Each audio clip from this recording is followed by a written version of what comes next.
You're driving down the road right now and you look around. You see trucks hauling goods, taxis carrying passengers, school buses with children, delivery vans stopping at every corner, ride-sharing drivers circling the streets. Each of these vehicles has a person behind the wheel, a person earning a salary, a person supporting a family, a person who believes that their job, while not glamorous, is secure because someone will always need to drive. That person is completely wrong. And Elon Musk knows it. In fact, he's betting billions on it. Self-driving cars are no longer distant science fiction. They aren't laboratory experiments that may or may not work. They are technology that already exists, that is already being tested on a large scale, that is only a few years, maybe less, away from completely dominating the market. And when they do, they will eliminate approximately 5 million driver jobs in the United States alone. Globally, we're talking tens of millions. We're not talking about a gradual transition where people have time to adapt. We're talking about the sudden elimination of an entire category of jobs within a window of perhaps 5 to 10 years. And Musk, through Tesla and his ambitions to create a robo-taxi fleet, is positioned to capture a huge slice of this market while destroying the livelihoods of millions. Let me show you exactly how this will happen, who will lose, how much money is at stake, and why you should be paying attention even if you're not a driver. Let's start with the technology itself, because understanding where we are technologically is crucial to understanding the timeline. Self-driving cars are not all the same. There are levels. Level 2 is driver assistance, things like adaptive cruise control.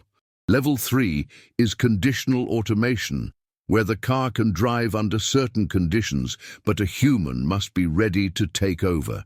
Level 4 is high automation, where the car can drive itself under defined conditions without human intervention. Level 5 is full automation, where the car can drive in any condition a human could. Tesla claims to be working towards Level 4 and eventually 5 with its full self-driving system. Other companies like Waymo, Cruise, even Chinese startups are in a similar race. And here's the critical part. Several of these companies have already demonstrated Level 4 capability in controlled environments. Waymo operates a robo-taxi service in Phoenix without safety drivers.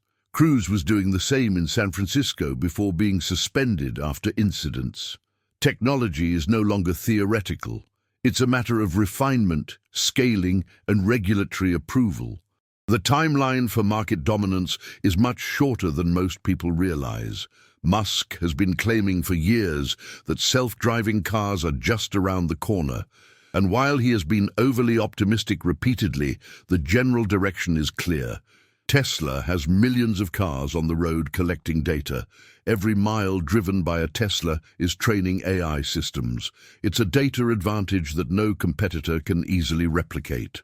And with computing improving exponentially, with algorithms becoming more sophisticated, with massive amounts of training data, it's a matter of when, not if, they will achieve sufficient reliability for broad regulatory approval.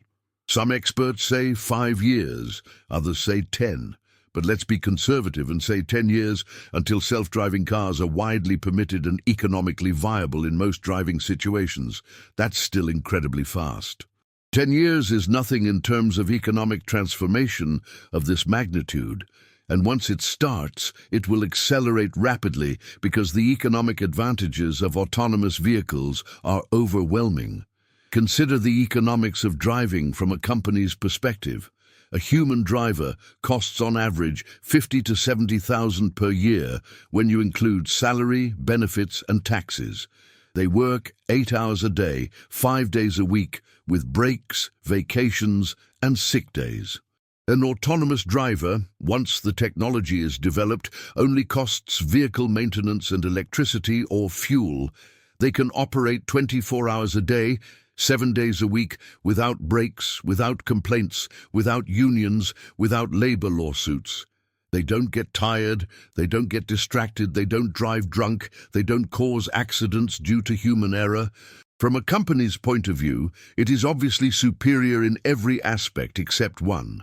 It still requires initial investment in technology, but that cost is falling rapidly while benefits are becoming obvious. The tipping point, where an autonomous vehicle is cheaper than a human driver over the vehicle's lifetime, is fast approaching, and once it crosses that point, there's no going back. Now let's talk about who's losing jobs and how many. First, and most obvious, truck drivers. There are approximately 3.5 million truck drivers in the United States. It's one of the most common occupations in the country, especially for men without a college education. Average salary of around $45,000. It's a job that supports families, that allows for a middle class, that offers benefits, and it's going to disappear completely. Autonomous trucks are one of the simplest use cases because most driving is on highways, a relatively predictable environment. Several companies are already testing autonomous trucks on specific routes. Within 10 years, most long-distance freight transport will be automated. Some drivers may be needed for the last mile in complex urban areas, but millions of positions will simply evaporate. Second, taxi drivers and ride-hailing app drivers. In the United States, there are over 1 million taxi drivers and drivers for Uber, Lyft, and similar services. Globally, tens of millions. When robo-taxis become viable, these jobs disappear instantly. Why would a company pay a driver when it can operate an autonomous fleet? Why would a consumer call a human Uber when robo-taxis are cheaper, more available, and safer? Musk has explicitly spoken about transforming Teslas into robo-taxis. The idea is that Tesla owners allow their cars to operate autonomously when not in use, generating income. If this works, Tesla captures a huge share of the urban transportation market while eliminating the need for human drivers completely. Third, bus drivers. Approximately 700,000 in the United States, including school buses, transit buses, and tourist buses. Average salary of about $35,000. These will also be automated. Autonomous buses can easily operate fixed routes. They can be more reliable than human drivers in terms of punctuality. They can operate longer hours. And savings for school districts or transit agencies are massive, so economic pressure to automate will be irresistible. Fourth, delivery drivers. With the explosion of e-commerce, deliveries have grown dramatically. Hundreds of thousands of people drive delivery vans for Amazon, UPS, FedEx, postal services, and food delivery companies.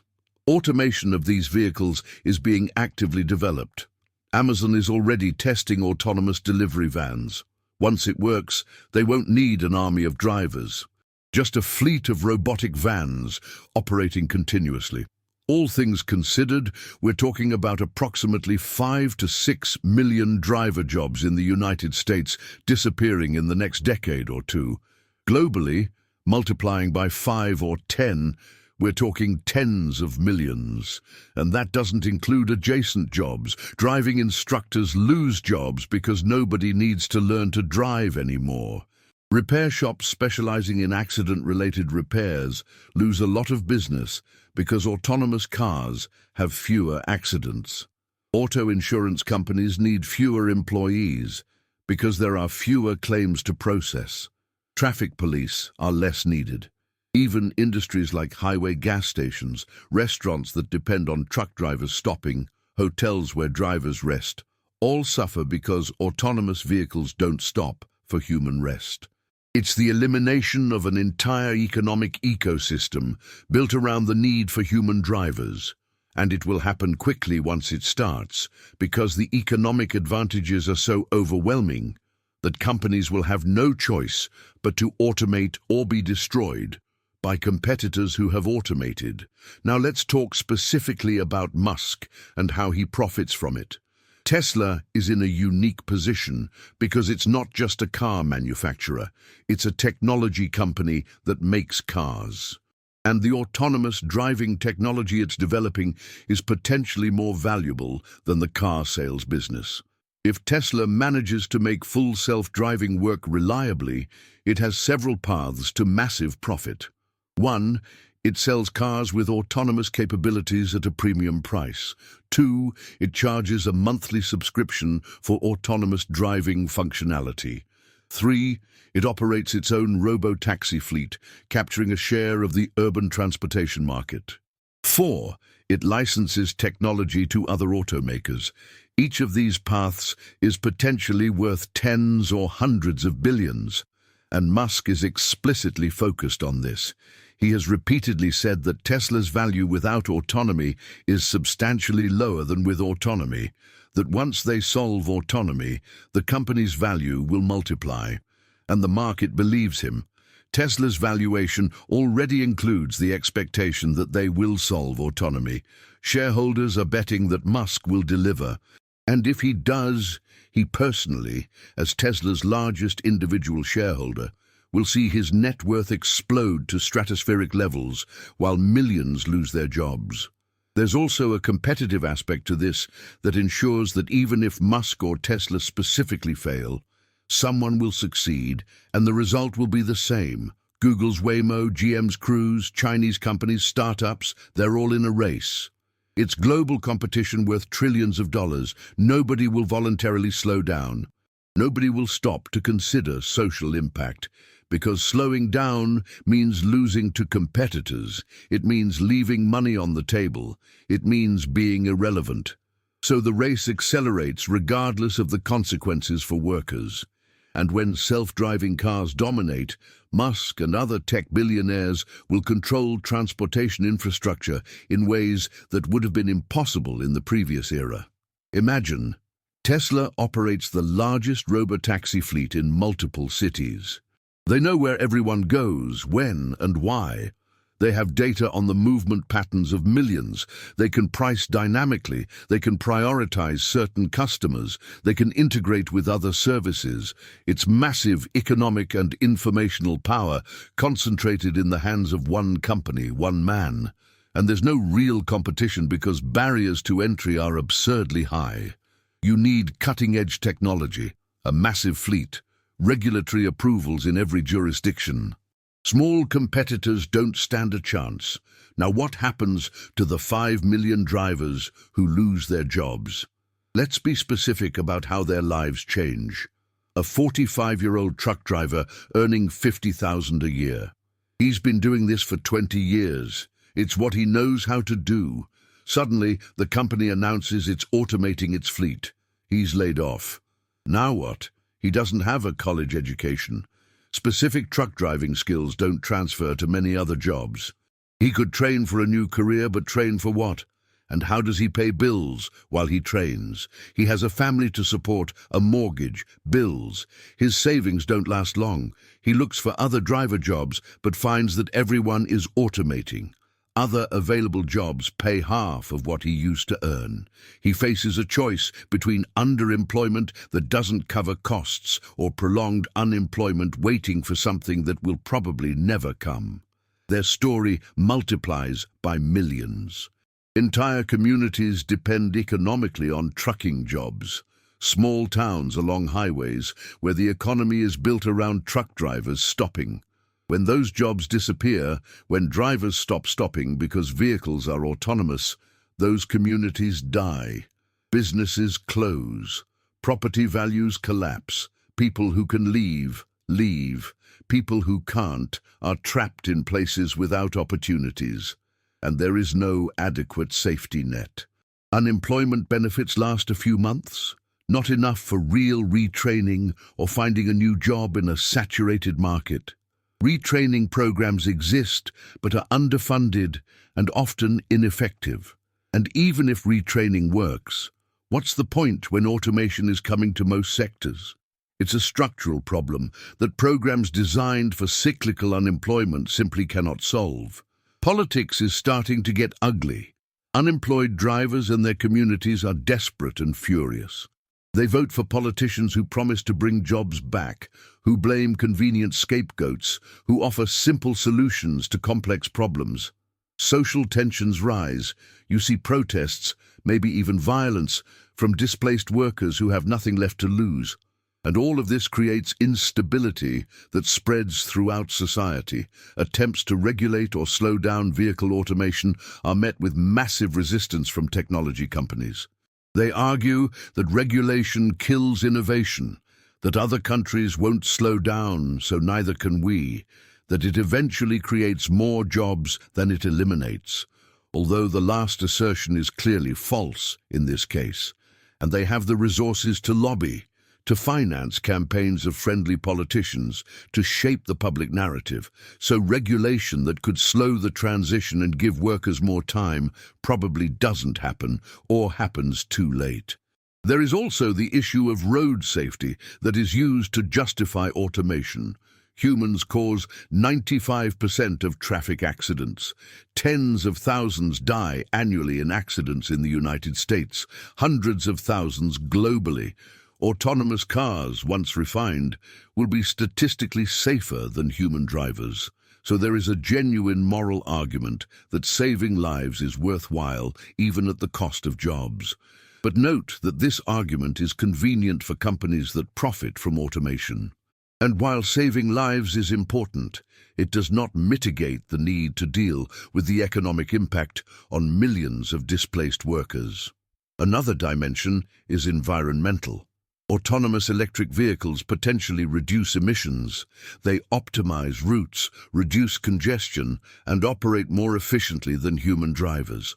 So there is also an environmental argument for automation. Again, a genuine but convenient argument. And it doesn't change the fact that environmental benefits could be achieved in other ways that don't destroy millions of jobs simultaneously. Musk and other automation advocates paint a utopian vision, a world without traffic accidents, without congestion, where you don't need to own a car, you just call a robo-taxi when you need one, where your time in the car is productive because you're not driving, where cities are redesigned because they don't need as much parking. All of this may be true. It may be a better future in many respects, but this vision conveniently omits what happens to millions of people whose jobs are eliminated on the path to this utopia. It omits the massive concentration of wealth and power that occurs. It omits the social impact of such rapid transformation. And there are questions about whether promises will actually be kept.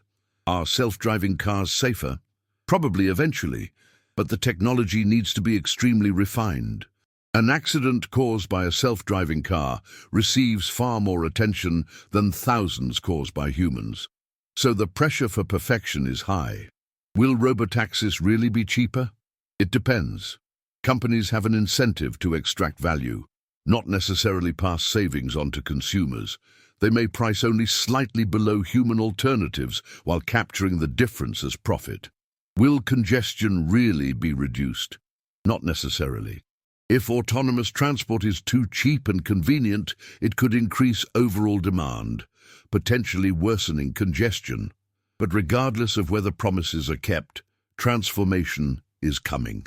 It's coming because economic incentives are irresistible. Companies that don't automate will be destroyed by companies that do. Countries that over-regulate automation will be left behind by countries that allow it. It's a global race, and nobody is interested in being last. So what can be done? Some propose taxing robots or autonomous vehicles to fund the retraining of displaced workers. The idea has merit, but faces massive opposition from companies and implementation challenges. How do you define taxable robots? How do you prevent companies from simply moving operations to jurisdictions without such a tax? How do you ensure that revenue is used effectively? Others propose universal basic income financed by capturing value from automation. Again, the idea has merit, but implementation is politically difficult. It requires political will that does not currently exist. It requires taxation of capital and wealth at levels that the elite will fiercely resist. It requires international cooperation to avoid tax competition that undermines efforts. Others propose collective ownership of autonomous vehicles. Instead of private fleets owned by Tesla or Uber, cooperatives owned by former drivers or local communities. Profits would be distributed among members instead of being concentrated in the hands of billionaire shareholders. The idea is interesting, but competing with tech giants in capital, technology, and scale is extremely difficult. The reality is that we will probably have something far worse than any of these solutions. We will have rampant automation, millions of jobs lost, minimal assistance for displaced people, massive concentration of wealth, and growing social tensions. We will have this not because it is inevitable, but because it is the result of political and economic choices that we make or fail to make. And Musk will emerge from this transformation dramatically richer. Not because he created value for society, although he could argue that he did, but because he was positioned to capture private value from change that imposes massive costs on millions of people who have no say in the decision. It's a transfer of wealth on a historic scale, from workers to capital, from the many to the few. And it's happening right before our eyes, while most continue to believe that somehow their job is different, is secure, is special. If you're a driver, you should be terrified and furious. Your job has an expiration date, and no one in power is doing anything real to help you. If you're not a driver, you should pay attention anyway. Because automation coming to transportation is a prediction of what's coming to your sector as well. The pattern is the same. Technology makes human labor redundant. Companies automate to maximize profits. Workers are displaced. Society fails to adequately cope with the transition. Billionaires get richer. The only question is whether we will wake up to this pattern and do something about it before it's too late. Whether we will demand that the benefits of automation be widely shared instead of narrowly concentrated, whether we will build safety nets that actually work, whether we will tax and regulate in ways that protect human dignity even in the age of machines, whether we will ultimately decide that society should serve humans, not profits. Musk and self-driving cars will dominate the market. That's practically certain. Thousands, in fact millions of jobs will disappear. That's also certain.